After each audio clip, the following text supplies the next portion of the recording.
ఓం నమో భగవతే శ్రీ వాసుదేవాయ. ప్రేక్షక మహాశైలకు, శ్రోత మహాశైలకు శుభాభివందనములు.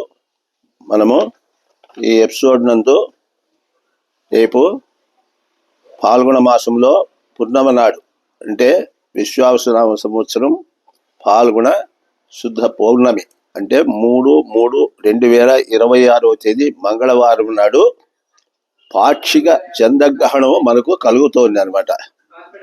ఈ పాక్షిక చంద్రగ్రహణం అనేది ఎప్పుడు పడుతుంది, ఎట్లా పడుతుంది, దాని గురించి కొంచెము మనము తెలుసుకుంటే ఆ దాని గురించి మనము ఏ విధంగా ఉండవాలా, ఏ విధంగా మనము ఈ గ్రహణాన్ని అనుసరించాలా అనేటువంటి విషయాన్ని మనం తెలుసుకుందాము. ఇది చెప్పినాము.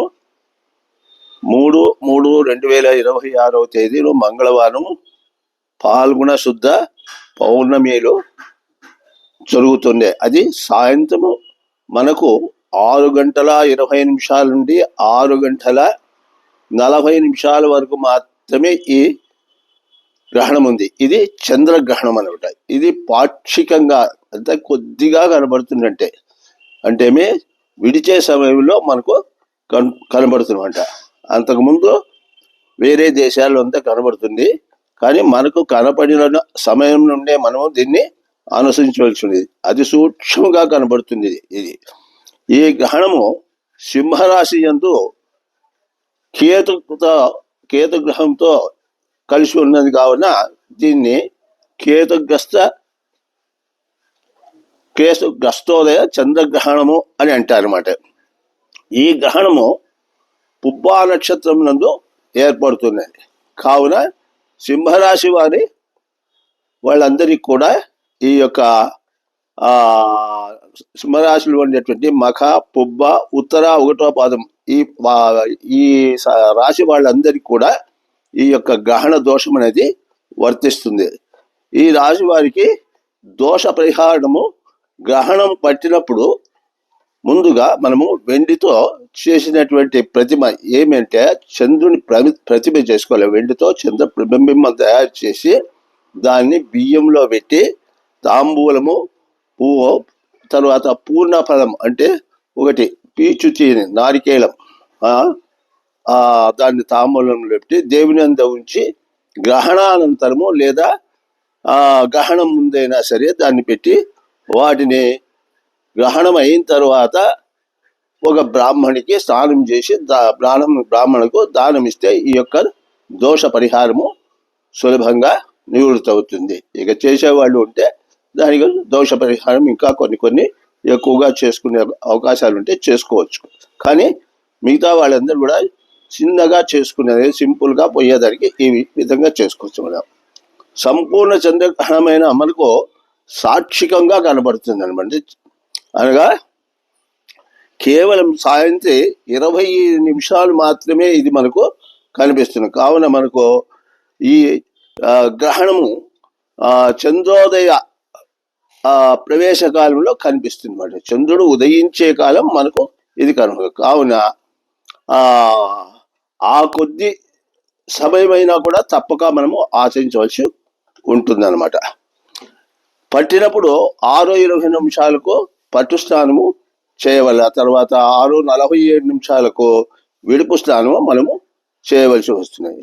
గ్రహణం పట్టిన అనగా గ్రహణము స్పర్శ ఈ దినం మనకు కనిపించదు, స్పర్శ మాత్రం కనిపించదు, కానీ విడుపు మాత్రం మనకు మన ప్రాంతాలకంతా కూడా కనిపిస్తుంది. వాస్తవంగా ఈ గ్రహణ స్పర్శ పగలు 3:20 నుండి సాయంత్రం 6:27 వరకు పూర్ణ చంద్రగ్రహణంగా ఉంటుంది. ఇది మన దేశానికి కనపడదు, మన ప్రాంతాలకు కనపడదు. కాబట్టి మనము ఆ సమయం నుండి మనము ఆచరించవలసిన పని లేదు. కానీ ఎప్పుడు మనకు కనబడుతుందో అప్పటి నుండే మనము ఈ గ్రహణాన్ని పాటించవలసిందే. అప్పటి నుండే మనము దీన్ని ఏదైనా మనం చేసుకోవాల్సినవి జపాలు కానీ, స్నానాలు కానీ, తర్పణాలు కానీ చేసుకోవాల్సి ఉంటుంది అన్నమాట.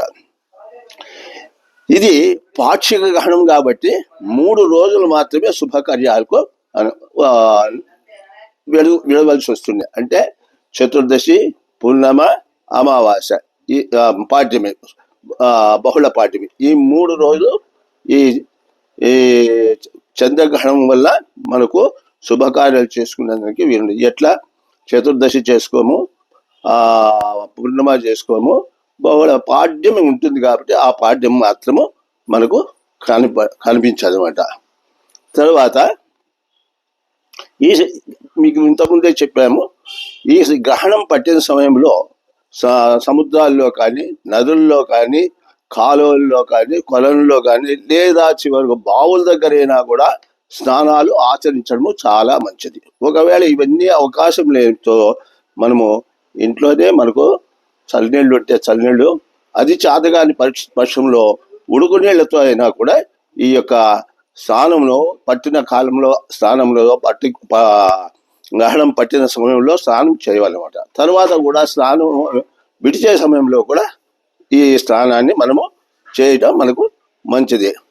గ్రహణం సమయంలో ఏదేని మంత్రము ఒకసారి మనం పఠిస్తే అది 1000 సార్లు పఠించినటువంటి యొక్క ఫలితాన్ని మనకు కలుగుతుంది అన్నమాట. ఈ విధంగా ఈ ఫలితం ఉంటుంది.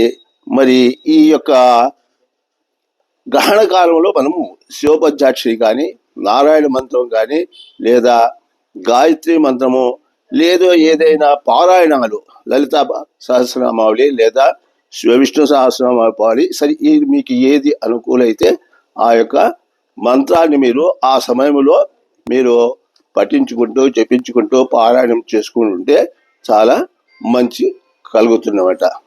ఈ జప పారాయణం చేసినప్పుడు మీరు ఎట్లా చెప్పుకోవాలంటే కేతుగ్రస్త సోమోపరాగ పర్వణికాలి అని ఆ దిన సంకల్పంతా చెప్పుకొని జపము పారాయణము చేస్తే మంచిదన్నమాట. స్నానం సమయంలో ఎంతో చెప్పుకోవాల్సింది కూడా ఇదే, కేతుగ్రస్త సోమోపరాగ పర్వణి పుణ్యకాలే అని చెప్పుకొని స్నానం కూడా మనం చేయవచ్చు అన్నమాట. ఇప్పుడు ఉదయం పలహారం, ఇప్పుడు రాత్రి ఎవరైతే తర్పణాలు ఇడ్చుకుంటారో వాళ్ళు ఉదయం పలహారం చేయొచ్చు భోజనం చేయకుండా. తర్వాత గ్రహణానంతరము స్నానం చేసి గ్రహణం విడుగు స్నానం చేసి తర్వాత తర్పణం ఇడ్చుకొని పెద్దవాళ్ళు భోజనాలు చేయాలి. మిగతా వాళ్ళందరూ కూడా లక్షణంగా 1 గంట లోపల భోజనాలు చేసుకోవచ్చు. ఇంకా ఆతులకు, వృద్ధులకు, రోగులకు ఈ నియమం అనేది వర్తించదన్నమాట. మరి ఈ గ్రహణములో మనము ముఖ్యంగా రసవస్తువులలో దర్భ ముక్క వేస్తే ఆ రసవస్తువులన్నిటికీ కూడా ఈ యొక్క గ్రహణ స్పర్శ ఉండదు. రసవస్తువులు అంటే తెలుసు మీకు, చక్కెర, బెల్లము, నూనె, ఊరగాయలు, ఇటువంటి కూరగాయలు ఇవన్నిటువంటి కూడా చేసుకోవచ్చు. ఒకవేళ ఎవరికైనా నీళ్లు అభావం అయితే, నీళ్లు లేని పక్షంలో, నీళ్లు రావు మాకు దొరకవు అనేటువంటి వాళ్ళకు ఆ నీళ్లలో కూడా మనము దర్భ వేస్తే అవన్నీ కూడా తర్వాత గ్రహణం విడిచిన తర్వాత మనం వాడుకునేదానికి అవకాశం ఉంటుంది. ఈ సమయంలో పితృదేవతకు మనము తర్పణం విడిచడము, గ్రహణం విడిచే సమయంలో ఆ పితృదేవులకు గ్రహణం విడిస్తే వాళ్ళు ఎంతో తృప్తి చెందుతారంట. కనుక ఈ యొక్క సమయంలో రాత్రి తర్పణం చేసుకోవాల్సి వస్తుంది. వెంటనే విడిచిన తర్వాతే చేసుకుంటాం కాబట్టి ఇక ఆ రాత్రి మాత్రము తర్పణం చేసుకున్న తర్వాత భోజనం చేయవచ్చు. ఎందుకంటే పొద్దున మాత్రం ఉదయం భోజనం ఉండదు, రాత్రి భోజనం చేసుకోవచ్చు. మళ్ళీ మరుసటి దినము ఈ గ్రహణ తర్పణం చేసిన వల్ల ఒక్క పొద్దు ఉండవలసిన అవసరము ఉండదు. కాబట్టి ఈ రీతిగా ఈ యొక్క చంద్రగ్రహణము ఎప్పుడు 3/3/2026 తేదీ మంగళవారం జరుగుతుంది. కాబట్టి ప్రజలందరూ కూడా ఈ యొక్క గ్రహణ సమయాన్ని గుర్తుపెట్టుకొని ఆ రోజు ఈ చెప్పిన రీతిగా మీరందరుగా పాటించి ఆ గ్రహణ దోషం ముఖ్యంగా ఈ సింహరాశి వాళ్ళకు పడుతుంది కాబట్టి ఆ సింహరాశి వాళ్ళు బాగా గుర్తుపెట్టుకొని ఆ రోజు చేయవలసిన విషయం అంతా చెప్పినా ఏం చేస్తే సరిపోతుందో అని దాని ప్రకారం చేసుకొని మీరు ఈ యొక్క గ్రహణ దోషం పోగొట్టుకోవచ్చు. అంతేకాదు ఈ మంత్రసిద్ధులు చేసుకునే వాళ్ళకు కూడా ఈ రోజు లక్షణంగా మంత్రాలు జపం చేసుకుంటే వాళ్లకు మంత్రాల జపం సిద్ధి అవుతుంది. రెండోది ఆయుర ఆరోగ్య ఐశ్వర్యాలు కూడా కలుగుతుంది. గ్రహణ దోషం కూడా, చంద్రగ్రహణ దోషం కూడా ఉండదు. ఓం స్వస్తి.